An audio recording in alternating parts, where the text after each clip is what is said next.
पढ़ेंगे प्रमोटर और उसके फंक्शंस के बारे में। प्रमोटर्स आप समझ रहे हैं कि प्रमोट करना, जो किसी चीज़ को प्रमोट करता है उसे हम प्रमोटर बोलते हैं।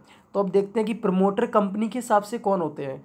A promoter is someone who has been connected with the business from the start. He can also be referred to as the starter of a business और द फाउंडर। मतलब एक ऐसा इंसान जो बिजनेस के साथ शुरुआत से कनेक्ट हो, ठीक है, या फिर इसे बिजनेस का स्टार्टर कह सकते हैं, ठीक है, या फिर और फाउंडर भी कह सकते हैं। मतलब ऐसा इंसान जो बिजनेस की शुरुआत करता है, शुरुआत से उसके साथ कनेक्टेड हो, ठीक है, उसकी शुरुआत करता है, जो बिजनेस को स्टार्ट करता है या फाउंड करता है, उसे हम प्रमोटर कहते हैं। He is responsible for raising capital from various sources. और ये रिस्पॉन्सिबल होता है किसके लिए? कैपिटल को रेज करने के लिए, ठीक है, कैपिटल को इकट्ठा करने के लिए अलग अलग सोर्सेज से। And entering into the first agreement for the start of a business and incorporation of a company. और ये क्या करता है? इंटर होता है किसमें? पहले एग्रीमेंट में और जो इनकॉर्पोरेशन होता है कंपनी का उसमें। तो एक ऐसा पर्सन जो कंपनी की शुरुआत करता है, ठीक है, और जो कैपिटल है उसको वेरियस सोर्सेज से, अलग अलग सोर्सेज से क्या करता है? रेज करता है। और जो कंपनी का एग्रीमेंट होता है, इनकॉर्पोरेशन के जो भी रूल्स या मतलब रेगुलेशंस होते हैं, एग्रीमेंट होते हैं, उनमें क्या करता है? एंटर करता है, उनमें उसका सहयोग रहता है, उसमें वो रहता है। तो उसे हम बोलते हैं प्रमोटर। अगर सिंपल भाषा में बात करें, सिंपल शब्दों में बात करें, तो promoter is a person who prepares the plans for formation of company. Promoter एक पर्सन होता है जिसके दिमाग में कोई आइडिया आता है, जो उसको प्लान बनाता है कि कंपनी को फॉर्म करना है, वो होता है promoter. And brings the company into existence. और कंपनी को क्या करता है? वो एग्जिस्टेंस में लाता है, अपने आइडिया को मतलब रियल में लाता है, उसको एग्जिस्टेंस में लाता है, ठीक है। तो उसे हम बोलते हैं प्रमोटर। आपको आई थिंक आपको समझ में आएगा प्रमोटर कौन होता है। अब इसको देखते हैं functions of a promoter. Promoter के फंक्शंस क्या होते हैं? तो पहला फंक्शन इसका है to originate the scheme for formation of the company.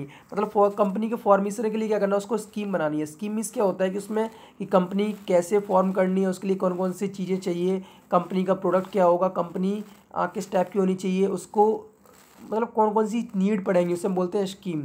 दूसरा है promoters carry out the necessary investigation to find out whether the formation of a company is possible and profitable. Promotion जो प्रमोटर होता है क्या करता है कि पता करता है कि जो मैं कंपनी सोच रहा हूँ या बिजनेस के बारे में सोच रहा हूँ, उसको इन्वेस्टिगेट करता है कि ये पॉसिबल है कि नहीं है, मतलब इसका फॉर्मेशन पॉसिबल होगा या नहीं होगा, और इससे मुझे प्रॉफिट मिलने वाला है कि नहीं है। तो ये फंक्शन होता है प्रमोटर का। तीसरा फंक्शन है to secure the cooperation of the required number of person willing to associate themselves with the project। मतलब ऐसे लोग जो उसके साथ जुड़ना चाहते हैं। देखो, हमें पता है कि कंपनी को स्टार्ट करने के लिए एक लिमिट होती है मेंबर्स की। अगर आपके पास इतने मेंबर्स नहीं है तो आपको कंपनी आपकी इनकॉर्पोरेटेड नहीं होगी, रजिस्टर्ड नहीं होगी। तो आपको मेंबर्स चाहिए, आपको क्या करना पड़ेगा? ऐसे लोग ढूंढने पड़ेंगे जो आपके साथ प्रोजेक्ट में शामिल होना चाहते हैं। तो ये काम किसका होता है? फंक्शन किसका होता है? प्रमोटर का होता है। तीसरा पॉइंट है to seek and obtain the consent of the person willing to act as first director of the company. आपको डायरेक्टर भी चाहिए कंपनी के लिए, ठीक है।